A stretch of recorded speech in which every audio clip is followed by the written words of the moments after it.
नमस्कार दोस्तों, मैं स्वागत करता हूँ आप सभी का पीसीएस जेम्स पे। मेरा नाम है विशाल। आप सभी को पता है कि हम पॉलिटिकल साइंस यानी कि पॉलिटी के कुछ पहलुओं पर चर्चा कर रहे थे अब तक। अ, हमने 2 भाग संविधान के कंप्लीट कर लिए हैं और आज हम संविधान का तीसरा भाग शुरू करने जा रहे हैं, दैट इज़ फंडामेंटल राइट्स, मौलिक अधिकार। फंडामेंटल राइट्स वो अधिकार होते हैं जो हमारा संविधान हर व्यक्ति को इस देश के अंदर देता है। कुछ अधिकारों को छोड़ दिया जाए तो नॉन सिटीजन्स को भी वो अधिकार हमारे देश में मिलते हैं, जो कि हर देश के लिए पॉसिबल नहीं है, हर देश में नहीं मिलता है। ये अधिकार हर व्यक्ति को पता होने चाहिए। ये अधिकार हर व्यक्ति को एक ऐसी स्वतंत्रता देते हैं, उसकी पर्सनैलिटी को इतना डेवलप करते हैं कि वो अपने देश में संसाधनों का, सर्विसेज़ का बेहतर उपयोग कर सकता है, राज्य की मनमानियों के खिलाफ जा सकता है संविधान के आधार पे। और इन अधिकारों के पूरा ना होने पर वो सुप्रीम कोर्ट जाकर के अपील भी दायर कर सकता है। ये हमारे एग्ज़ाम पॉइंट ऑफ व्यू से भी बहुत ही इम्पोर्टेंट टॉपिक है। बहुत ही फ्रीक्वेंटली, बहुत ही ज़्यादा इसकी रिपीट होने की संभावना होती है इस टॉपिक की, चाहे वो देश के सबसे बड़े केंद्रीय स्तर के एग्ज़ाम से लेके राज्य स्तर के एग्ज़ाम्स या किसी भी एग्ज़ाम जहाँ जीएस पूछी जा रही है, उसकी अगर हम बात करें। ठीक है दोस्तों, शुरुआत करते हैं फंडामेंटल राइट्स की कुछ बेसिक इंट्रोडक्टरी पॉइंट्स के साथ में। समझते हैं अधिकारों के बारे में कि किस-किस प्रकार के अधिकार मूलतः हमें देखने को मिलते हैं। सबसे पहले बात करेंगे नेचुरल राइट्स के बारे में। नेचुरल राइट्स ह्यूमंस को और एनिमल्स को जनरली, ये जो जीव हैं, उन्हें मिले होते हैं, जैसे कि सुनना, बोलना, टच करना एटसेट्रा। ये प्रकृति द्वारा दिए गए प्राकृतिक अधिकार हैं। दूसरे नंबर पे आते हैं हमारे ह्यूमन राइट्स, मानवाधिकार। ये दुनिया भर में सभी ह्यूमंस को मानवाधिकार मूलतः दिए जाते हैं। इन्हें declaration of human rights act 1948 के तहत दुनिया भर में पेश किया गया था। 30 आर्टिकल्स इसमें आते हैं और 10 दिसंबर की वो डेट थी जब इन्हें लागू किया गया।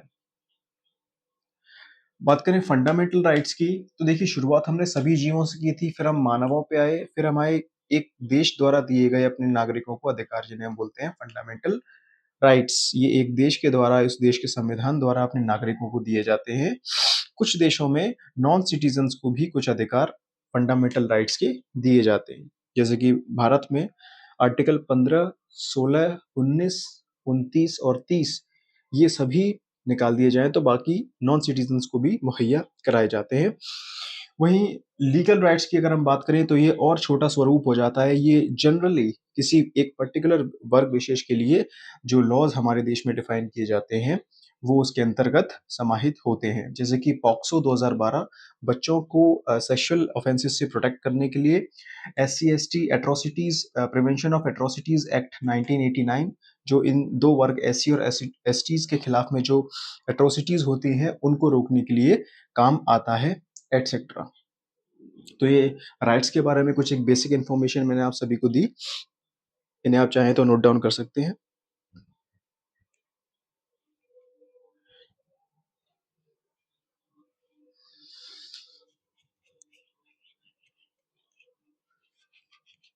अब हमने चूंकि राइट्स के बारे में समझ लिया, तो अब हम अपने टॉपिक की तरफ रुख करेंगे जिसमें हमने फंडामेंटल राइट्स को समझना है।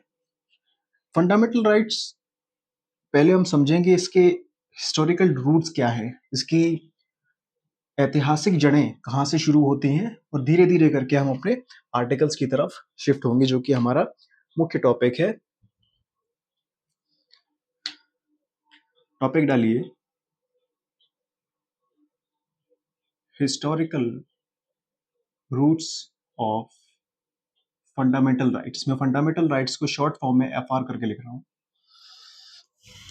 जब हम बात करते हैं फंडामेंटल राइट्स की हिस्टोरिकल रूट्स के बारे में, तो सबसे पहले हमें ये देखना है कि ये आए कहाँ से। सन 1215 में ब्रिटेन के अंदर, सन 1215 में ब्रिटेन के अंदर एक चार्टर, सुप्रीम चार्टर पेश किया जाता है, जिसे वहां की भाषा में मैग्ना कार्टा कहते हैं। Magna carta of fundamental rights. कब? 1215 में। उस समय कौन राजा होते हैं? King John. किंग जॉन के राज में जब ब्रिटेन में ये फंडामेंटल राइट्स का मैग्ना कार्टा प्रस्तुत किया जाता है, ये इस बात को दर्शाता है कि दुनिया के पहले फर्स्ट ब्रिटेन फंडामेंटल राइट्स कहाँ लाए गए? ब्रिटेन में। ये एक ग्लोबल फैक्ट है। सबसे पहले फंडामेंटल राइट्स और पहले लिखित फंडामेंटल राइट्स ब्रिटेन में लाए गए under the Magna carta of fundamental rights. बात करें इसके बाद के टॉपिक की, यानी कि इसके बाद संवैधानिक रूप से फंडामेंटल राइट्स कहाँ लागू किए गए, तो वो है हमारा अमेरिका। अमेरिका में 4 मार्च 1789 को बिल ऑफ राइट्स करके एक सेक्शन है उनके संविधान में, इसमें मौलिक अधिकारों का वर्णन किया गया, फंडामेंटल राइट्स। ठीक है। और यही बिल ऑफ राइट्स जो है, ये भारतीय संविधान में जो फंडामेंटल राइट्स है उनकी आधार भी बना, यानी कि basis of Indian fundamental rights as well. तो ये क्या है? इसके बारे में आप बोलेंगे कि अमेरिका का जो ये संवैधानिक रूप से लिखा हुआ बिल ऑफ राइट्स है, ये बेसिकली दुनिया के पहले वो फंडामेंटल राइट्स हैं जो संवैधानिक रूप से पेश किए गए, यानी कि first fundamental rights written in a constitution, first fundamental rights written in a constitution। मेरे दोस्तों, अब अगले टॉप जो इंपॉर्टेंट पॉइंट है, जनरली पूछा जा सकता है, इसलिए मैं आपको बता दे रहा हूं।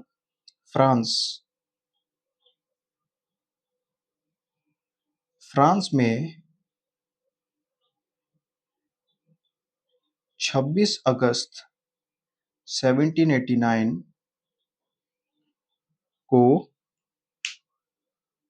पारित होता है charter of rights for man and citizens, जिसके अंतर्गत वहां के लोगों को फंडामेंटल राइट्स दिए जाते हैं। ये कुछ इंटरनेशनल इंपॉर्टेंट फैक्ट्स आप याद रखेंगे।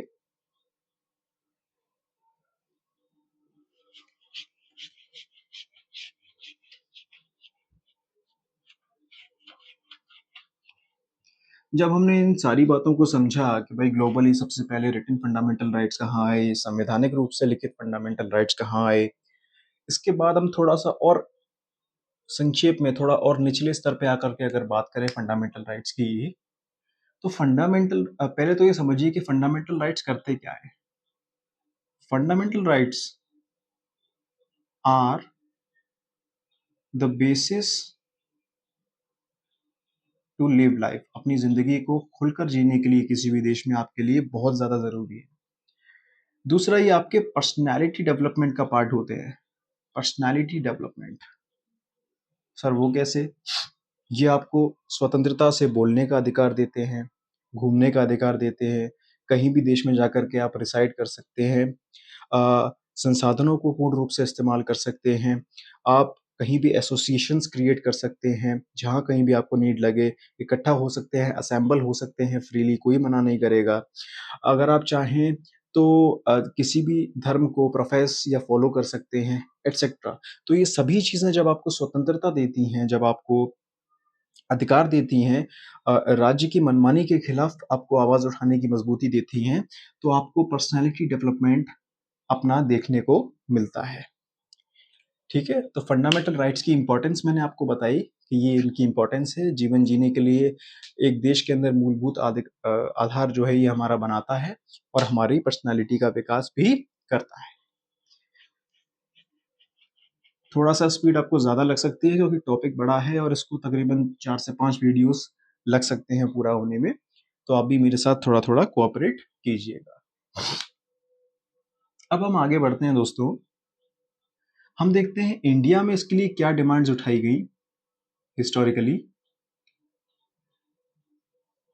डिमांड्स ऑफ फंडामेंटल राइट्स, और उसको लेकर के क्या निर्णय आए। 1895 में एक डिमांड आती है under Swaraj bill.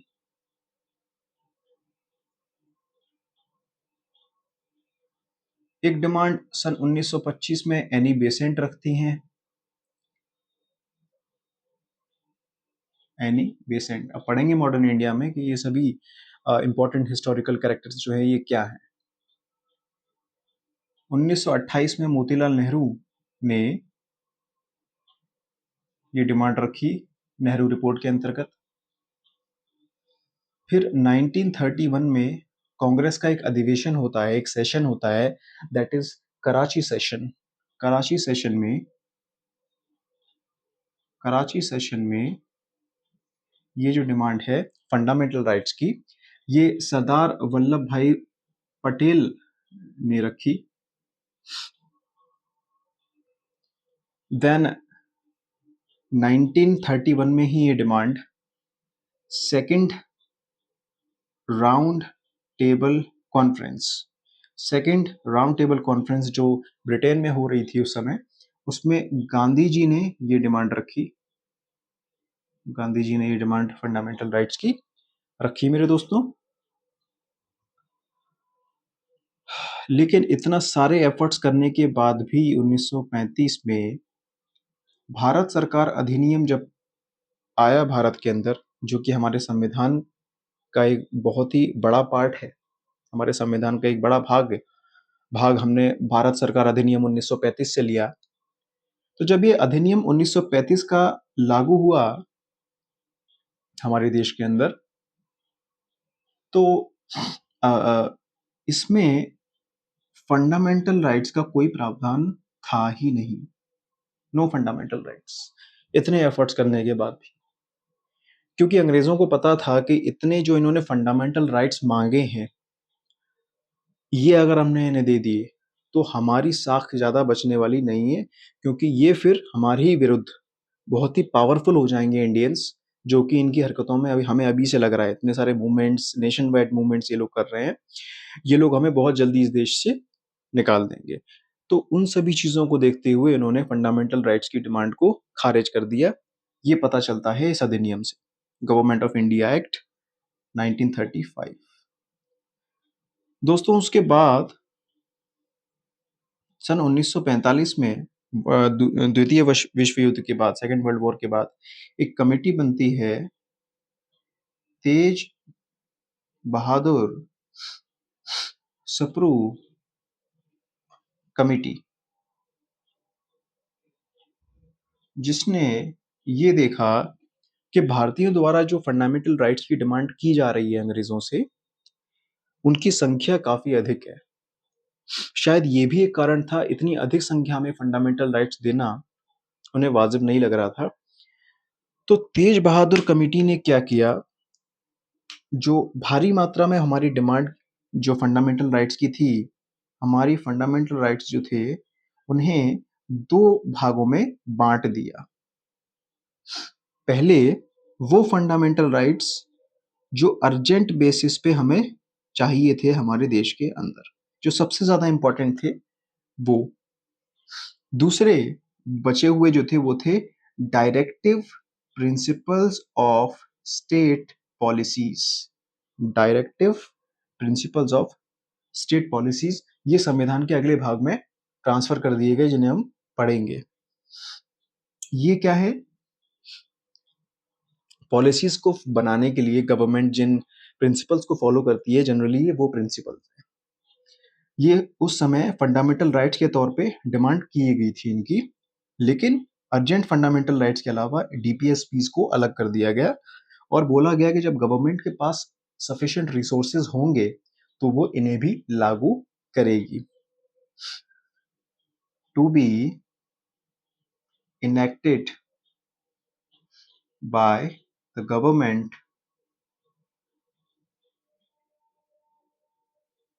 when sufficient resources will be there. When sufficient resources will be there.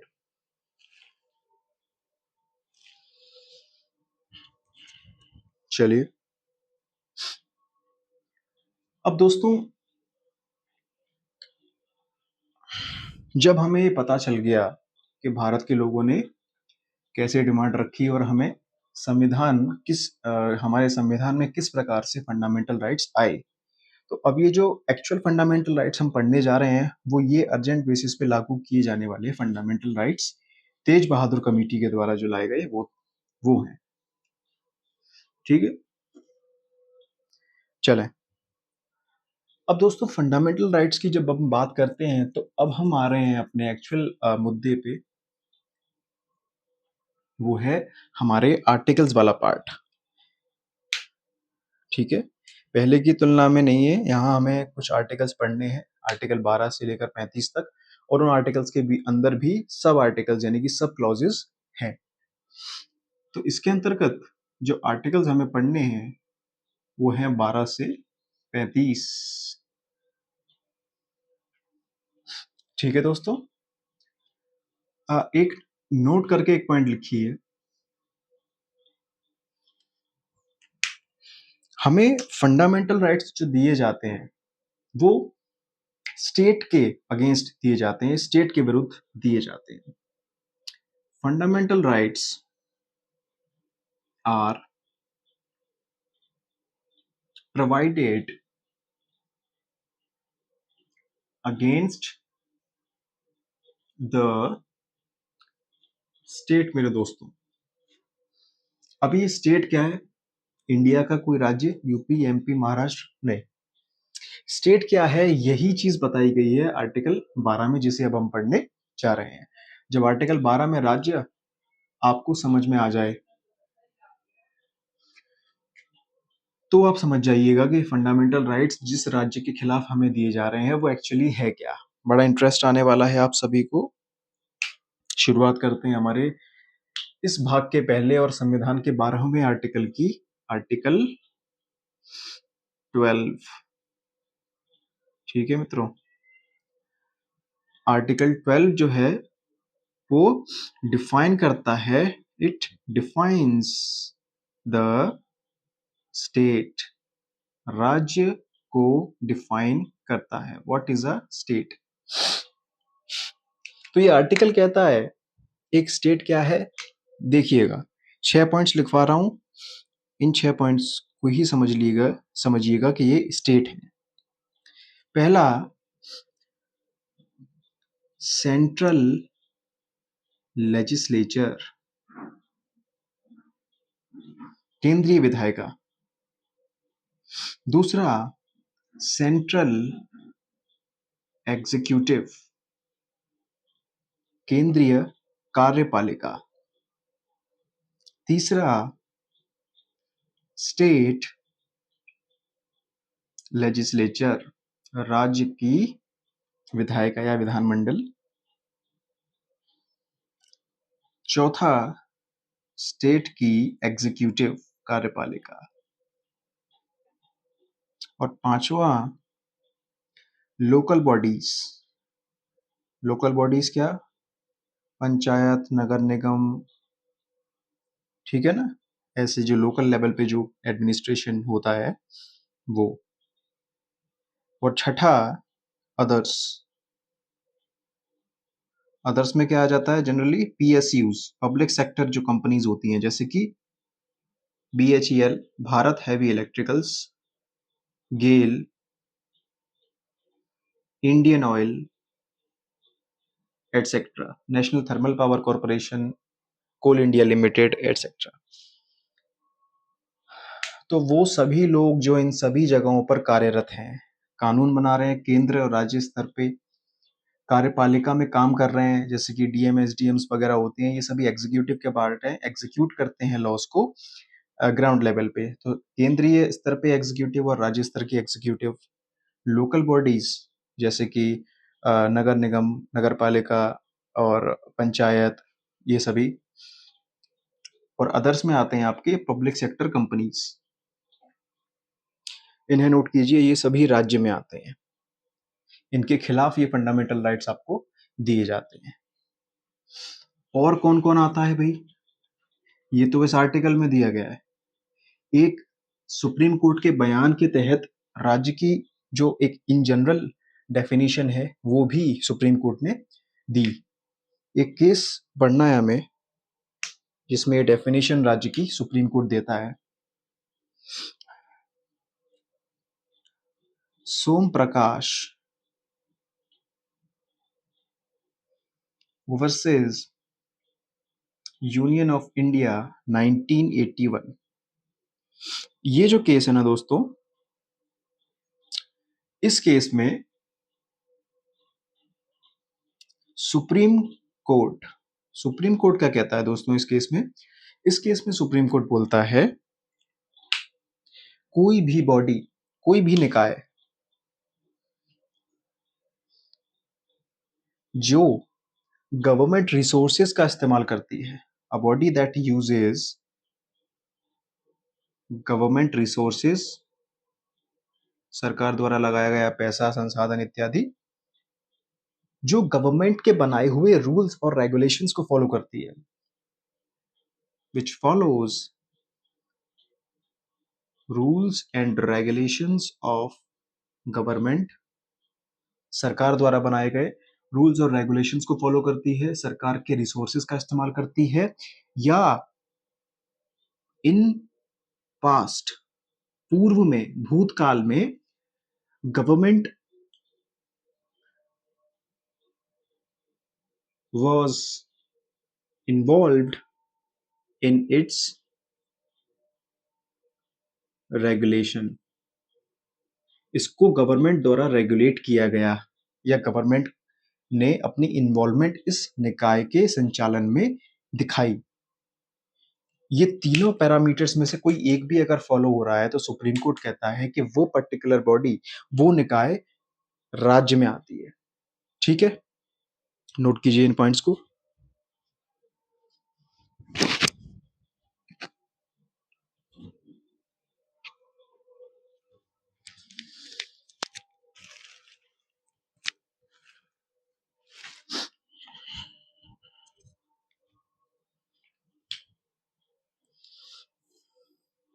तो आर्टिकल 12 हमने समझ लिया राज्य क्या है।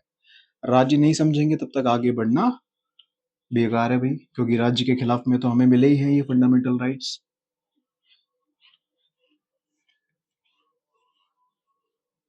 चले,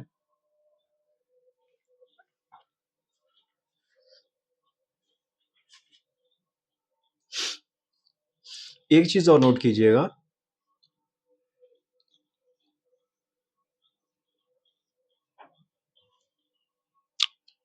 क्या कि ज्यूडिशियरी, न्यायपालिका राज्य की परिभाषा में नहीं आती।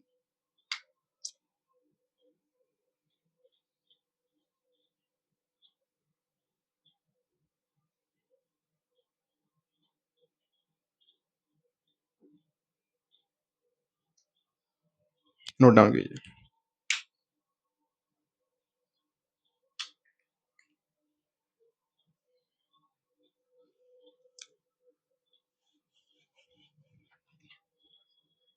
तो बढ़ते हैं दोस्तों अपने अगले आर्टिकल की तरफ, दैट इज आर्टिकल नंबर 13। ये आर्टिकल क्या कहता है दोस्तों? ये आर्टिकल कहता है राज्य द्वारा बनाया गया कोई भी कानून अगर मौलिक अधिकार यानी फंडामेंटल राइट्स को अपोज करता है, इनका विरोध करता है, तो उसे सुप्रीम कोर्ट द्वारा जुडिशियल रिव्यू के माध्यम से, उसको रिव्यू करेगी जुडिशरी, रिव्यू करके उसको खारिज कर दिया जाएगा।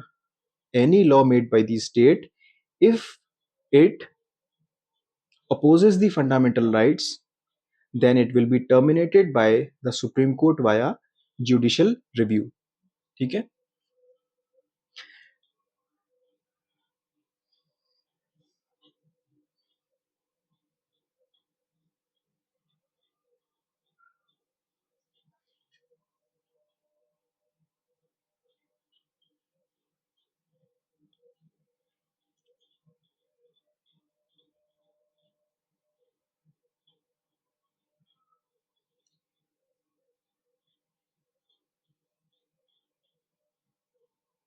चलें, अब इसके अंतर्गत मैंने आपको पहले ही बताया था कुछ सब क्लॉजेस हमें आर्टिकल्स में पढ़ने हैं। इस आर्टिकल का जो पहला सब क्लॉज है वो है 13 क्लॉज 1। फर्स्ट क्लॉज क्या कहता है इसका? ये बात करता है उन कानूनों के बारे में जो संविधान के लागू होने से पूर्व बने, प्री कॉन्स्टिट्यूशनल लॉज। अगर वो संविधान के लागू होने से पहले का कानून अगर अभी भी संचालित है और वो फंडामेंटल राइट्स का विरोध करता है तो क्या उसको भी खारिज करेंगे? जी हाँ। If opposes fundamental rights, then it will be terminated by the judiciary, या सुप्रीम कोर्ट लिख लें, वाया जुडिशियल रिव्यू। बात समझ गए आप लोग? इसके बाद आता है दूसरा सब क्लॉज जो बात करता है पोस्ट कॉन्स्टिट्यूशनल लॉज के बारे में। संविधान लागू होने के बाद जो कानून बनाए गए, क्या वो सभी कानून अगर उनमें से कोई फंडामेंटल राइट्स का विरोध करता है तो क्या टर्मिनेट होगा? यस। सेम चीज लिख लीजिए, if opposes the fundamental rights then it will be terminated by the same as above.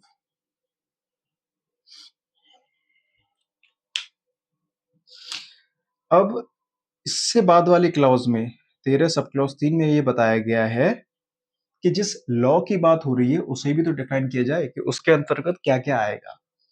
Law law के अंतर्गत क्या क्या आएगा? देखिए, लॉ के अंतर्गत आएगा सरकार द्वारा बनाया गया या लेजिस्लेचर द्वारा बनाया गया कोई भी कानून, पास किया गया कोई भी रूल, कोई by rule, law, rule, by rule, पारित किया गया कोई भी नोटिफिकेशन जो सरकार द्वारा पारित किया जाता है, अधिकारियों द्वारा पारित किया जाता है, कोई ऑर्डिनेंस अध्यादेश पारित किया गया है गवर्नर, राष्ट्रपति इत्यादि के द्वारा, या कोई पुराना चला आ रहा ट्रेडिशन। कुछ ट्रेडिशंस भी ऐसे होते हैं जो मौलिक अधिकारों का विरोध करते हैं, उनको भी इस लॉ के अंतर्गत रखा गया है। इन्हें नोट कीजिए।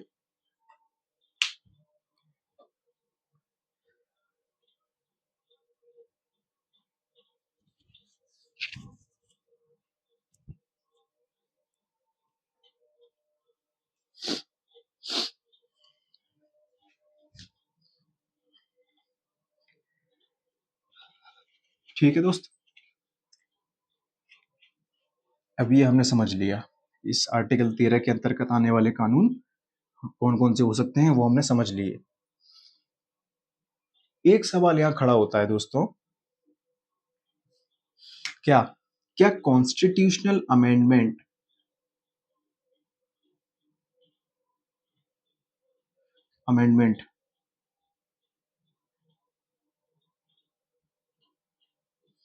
इसमें इंक्लूड किया गया है? अगर संविधान में कोई संशोधन होता है दोस्तों और उस संवैधानिक संशोधन के परिणाम स्वरूप फंडामेंटल राइट्स का उल्लंघन हो गया तो इसका मतलब उस संविधान संशोधन को भी कानून की कैटेगरी में आना चाहिए और उसको खारिज कर देना चाहिए बाय जुडिशियल रिव्यू। इसी संदर्भ में 3 केस हमें पढ़ने हैं।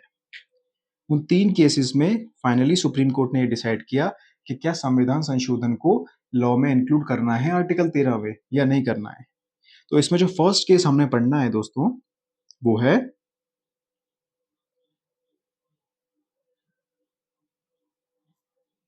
शंकरी प्रसाद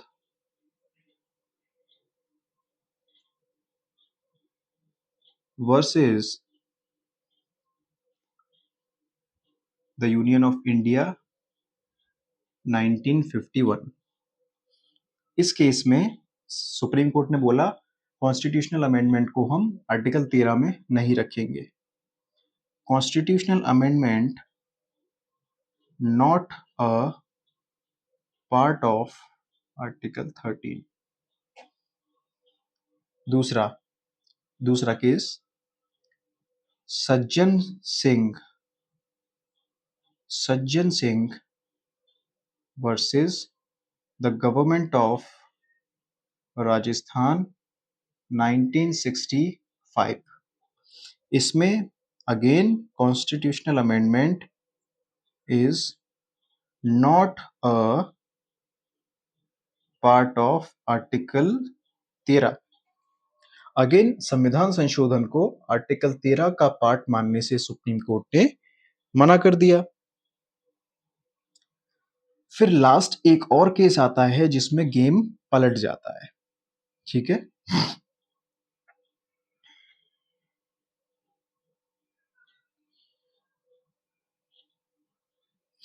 Golaknath versus the government of Punjab 1967। इसमें कॉन्स्टिट्यूशनल अमेंडमेंट को पार्ट ऑफ आर्टिकल 13 बता दिया। इसका मतलब समझ रहे हैं आप लोग? इसका मतलब ये है कि आर्टिकल 13 का पार्ट है संविधान संशोधन। अगर संविधान संशोधन से फंडामेंटल राइट्स का उल्लंघन हुआ तो ज्यूडिशरी इसको टर्मिनेट कर देगी वाया ज्यूडिशियल रिव्यू। समझ गए? इन तीनों केसेस को दोस्तों आप लोग लिखेंगे और याद भी रखेंगे। अब दोस्तों एक केस हो गया, एक मैटर हो गया। यहाँ पे क्या हो गया भाई? मैटर, गवर्नमेंट ये सोच रही थी कि भाई संविधान जैसा बना तैसा बना। संविधान बना था इस देश के लोगों के एस्पिरेशंस को ऊपर रखने के लिए, सभी का समान रूप से भला करने के लिए। गवर्नमेंट सोच रही थी कि संविधान संशोधन के माध्यम से हम संविधान को अपनी तरफ कर लेंगे, इतने संशोधन कर देंगे कि संविधान हमारी जैसा हो जाएगा, जैसा हम चाहेंगे वैसा बना देंगे इसको। लेकिन यहाँ सुप्रीम कोर्ट ने तो चेंजेस करने शुरू कर दिए, कह दिया कि संविधान संशोधन आर्टिकल 13 का पार्ट है। तो गवर्नमेंट ने तुरंत एक संविधान संशोधन किया, 24th constitutional amendment, I think 1971 में किया गया था ये। इसके तहत गवर्नमेंट ने कहा कि हम एक नया आर्टिकल इंट्रोड्यूस कर रहे हैं, आर्टिकल 13 सब क्लॉज 4, जिसके तहत constitutional amendment is not a part of law as mentioned in article 13 sub clause 3। ले, गवर्नमेंट भी बहुत होशियारी के साथ गेम खेलती है और कहती है कि हम एक नया संशोधन कर रहे हैं, 13 सब क्लॉज 4 जोड़ रहे हैं, जिसके तहत 13 सब क्लॉज 3 में जो 6 प्रकार के लॉज बताए गए थे उसमें कॉन्स्टिट्यूशनल अमेंडमेंट को हम नहीं रखते। यानी कि अगर संविधान संशोधन करोगे और वो फंडामेंटल राइट्स का विरोध करेगा तो उसका जुडिशरी कुछ नहीं बिगाड़ सकती। ये हुआ। लेकिन जुडिशरी भी बहुत, हमारी माननीय जुडिशरी बहुत अच्छी है, बहुत ही अच्छे क्वालिफाइड लोग हैं। उन लोगों ने एक केस में, जिस केस का नाम है केशवानंद भारती केस, इसको शायद हमने प्रियम्बल में भी देखा था। केशवानंद भारती केस में सुप्रीम कोर्ट ने कह दिया ठीक है, मत रखो कॉन्स्टिट्यूशनल अमेंडमेंट को इसके अंतर्गत, लेकिन अगर संविधान संशोधन ने उल्लंघन किया संविधान के मूल ढांचे का, यानी if constitutional amendment affects the basic structure of constitution, then it will be terminated via judicial review। Game over. अगर इसने संविधान के मूल ढांचे को किसी भी प्रकार से परिवर्तित किया, उसको नुकसान पहुंचाया, तो इसमें हम रोक लगा देंगे, इसको जुडिशियल रिव्यू के माध्यम से टर्मिनेट कर देंगे दोस्तों। आया मजा? तो सुप्रीम कोर्ट गेम खेल गया। अब बेसिक स्ट्रक्चर बेसिकली क्या है ना, वो मूल आधार है जिसके आधार पे संविधान बनाया है, लेकिन इसकी पूर्ण रूप से डेफिनेशन अभी तक हमारी जुडिशरी ने दी ही नहीं है। सुप्रीम कोर्ट ने, हमारी जुडिशरी ने बेसिक स्ट्रक्चर के अंदर कुछ कुछ पॉइंट्स ऐड किए हैं, वो हम देखेंगे, लेकिन अभी ये नहीं बोला है कि बस इतनी ही चीजें बेसिक स्ट्रक्चर में आती हैं, और इसकी एग्जैक्ट डेफिनेशन भी नहीं दी है। बस इतना बताया गया है कि ये वो मूल आधार है जिस पे हमारा संविधान टिका हुआ है। अगर कोई भी ऐसी चीज जो इसको डिस्टर्ब करेगी तो उसको हम जुडिशियल रिव्यू के माध्यम से टर्मिनेट कर देंगे, खारिज कर देंगे। आर्टिकल 13 का गेम यहाँ समाप्त होता है दोस्तों। मुझे लगा, मतलब मैं ये महसूस कर पा रहा हूँ आप लोगों को एंजॉयबल महसूस हुआ होगा इस पर्टिकुलर आर्टिकल को पढ़ने के बाद।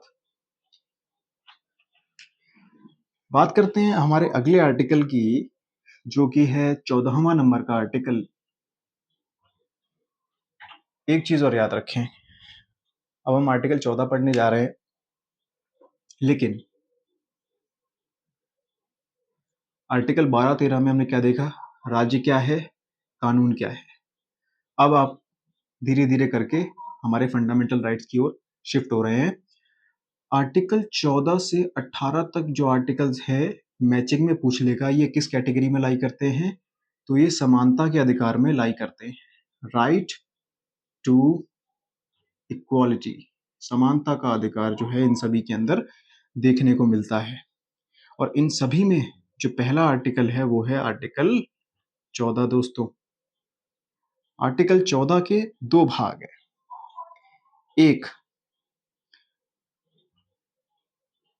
पहला भाग इसका क्या कहता है,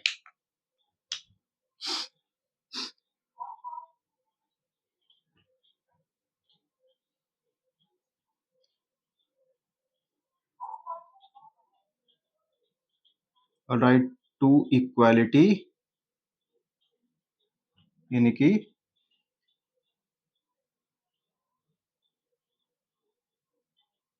everyone is equal before laws, सभी लोग कानून के सामने बराबर हैं। कोई फर्क नहीं पड़ता किस व्यक्ति की क्या मजबूरी रही किसी कानून का उल्लंघन करने की, ना करने की, उसकी क्या सिचुएशन थी, क्या परिस्थिति थी, सभी लोग कानून के सामने बराबर हैं। ये कहता है इसका पहला भाग, और ये हमने लिया है ब्रिटेन से।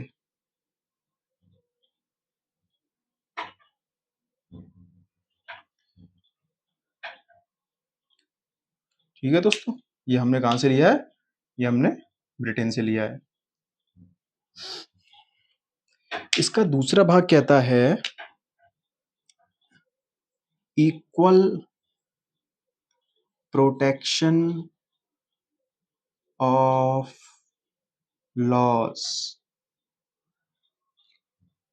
इक्वल प्रोटेक्शन ऑफ लॉस का मतलब है सिचुएशन को देखते हुए लॉ आपके ऊपर लागू होगा। एक व्यक्ति जिसने फॉर एग्जांपल किसी की हत्या की, उस चोरी करने के लिए, सामने वाले के साथ लूटपाट करने के लिए, ठीक है, एक व्यक्ति ने सामने वाले की हत्या की क्योंकि सामने वाला पहले से उसकी हत्या करने के लिए आ रहा था, अपने सेल्फ डिफेंस में उसने गोली चलाई या जो भी उसके पास वेपन मौजूद था। समझ रहे हैं? तो दोनों की ही कंडीशन अलग है।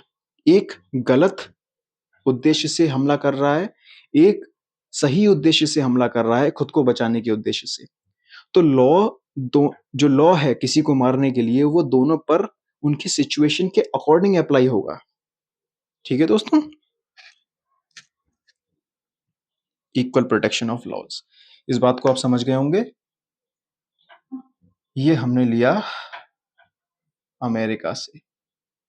ठीक है दोस्तों, अमेरिका से। अब ये जो everyone is equal before law का कॉन्सेप्ट है, ये किस पर हमारे देश के अंदर लागू नहीं होता, जरा उसको देखेंगे। कुछ ऐसे लोग हैं, कुछ ऐसे पद हैं हमारे देश में जिन पर सभी कानून के सामने बराबर हैं, ये कॉन्सेप्ट लागू नहीं होता। एक्सेप्शंस अंडर आर्टिकल 14 मेरे दोस्तों। What are the exceptions? क्या क्या अपवाद हैं आर्टिकल 14 के? पहला अपवाद है the criminal offence against president and the governors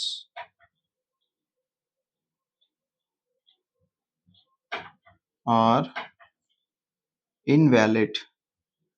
अगर राष्ट्रपति और गवर्नर के खिलाफ कोई क्रिमिनल ऑफेंस दायर करता है तो उसे इनवैलिड करार कर दिया जाएगा। राष्ट्रपति ने किसी की फॉर एग्जांपल गोली मार दी, हत्या करी या उसको क्षति पहुंची, ये क्रिमिनल ऑफेंस का केस बनता है? नहीं बनता। इनको छूट दी हुई है गवर्नर्स को और प्रेसिडेंट्स को, लेकिन कब? जब ये अपने टेन्योर में है, जब ये अपने कार्यकाल में है। दूसरा, क्या दीवानी मामलों में, फॉर एग्जांपल प्रॉपर्टी संबंधित कोई मैटर हो गया, दीवानी मामलों में इन्हें ये छूट दी गई है? नहीं। लेकिन दीवानी मामला दायर करने से अगर आपको गवर्नर और राष्ट्रपति के खिलाफ दीवानी सिविल मैटर या दीवानी मामला दायर करना है तो 2 महीने पहले प्रायर नोटिस देना पड़ेगा। 2 months of prior notice to the president and governor before issuing civil case। लिख लीजिएगा,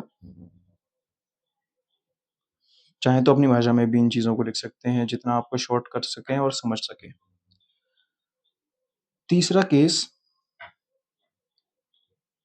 राष्ट्रपति और गवर्नर अपने द्वारा कही गई किसी भी बात के लिए आंसरेबल नहीं है। द प्रेसिडेंट और governor are not answerable to any court of law. कानून के किसी भी कोर्ट में they are not answerable to any court of law for anything said by them. ठीक है दोस्तों, ये तो छूट दी गई है राष्ट्रपति और गवर्नर्स को। कुछ छूट पॉज करके नोट करेंगे। कुछ एक्सेप्शंस हमारे एमपीज और एमएलएज को भी दिए गए हैं। क्या? वही, अगर वो असेंबली और पार्लियामेंट में है और उनके द्वारा कोई कथन कहा गया तो उन्हें भी छूट है कि वो उसके लिए आंसरेबल नहीं है, उनके खिलाफ कोई एक्शन सदन में नहीं लिया जाएगा। No action against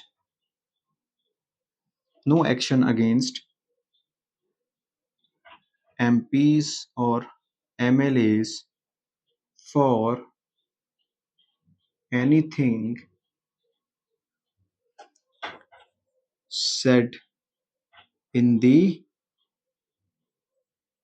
parliament or assembly। ठीक है मेरे यार, और समझिए। वीडियो थोड़ा सा लंबा हो रहा है मुझे लगता है, 1 घंटे का वीडियो ऑलरेडी हो चुका है। मेरी कोशिश ये रहती है कि 45 मिनट्स के अंदर अंदर मैं एक लेक्चर को निपटा दूं। हालांकि हम आज आर्टिकल 14 तक ही कर पाएंगे, मेरा टारगेट 15 तक था। चलिए कोशिश करेंगे कल से हम थोड़ा सा और इतनी स्पीड बढ़ाएं पढ़ाने की। तो एक्सेप्शंस जब हम पढ़े हैं तो उसमें हमने एमपी एमएलए और गवर्नर और राष्ट्रपति को देख लिया। एक पॉइंट और देखेंगे राजदूत के बारे में, यानी कि डिप्लोमेट्स। राजदूत, किसी भी देश के डिप्लोमेट जब दूसरे देशों में जाते हैं तो उनको एक ट्रीटी, वियना ट्रीटी के तहत कुछ प्रोटेक्शन दी गई है। वियना ट्रीटी के तहत दे आर प्रोटेक्टेड अगेंस्ट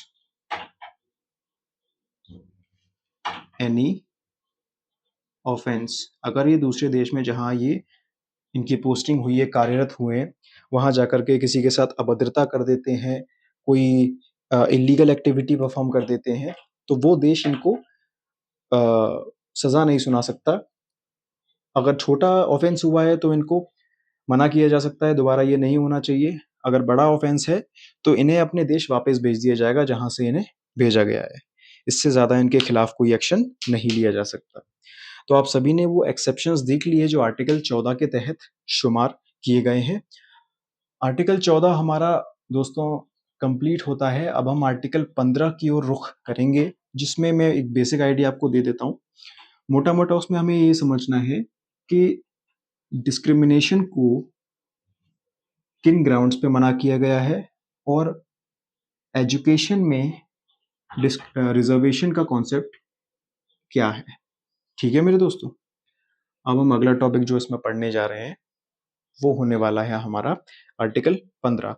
उसके तहत हमें 5-6 सब क्लॉजेस पढ़ने हैं। अगर नहीं पढ़ने होते तो डेफिनेटली मैं अभी करवा देता 5 मिनट के अंदर, बट उन्हें समझना बहुत ज़रूरी है, जो कि अपने आप में एक 15 मिनट का, कम से कम 15 मिनट का टॉपिक है। तो कल उस वीडियो को हम देखेंगे। अगले वीडियो में आप देख रहे होंगे आर्टिकल 15 और उसके ऊपर के आर्टिकल्स। तब तक के लिए बहुत बहुत धन्यवाद। जय हिंद।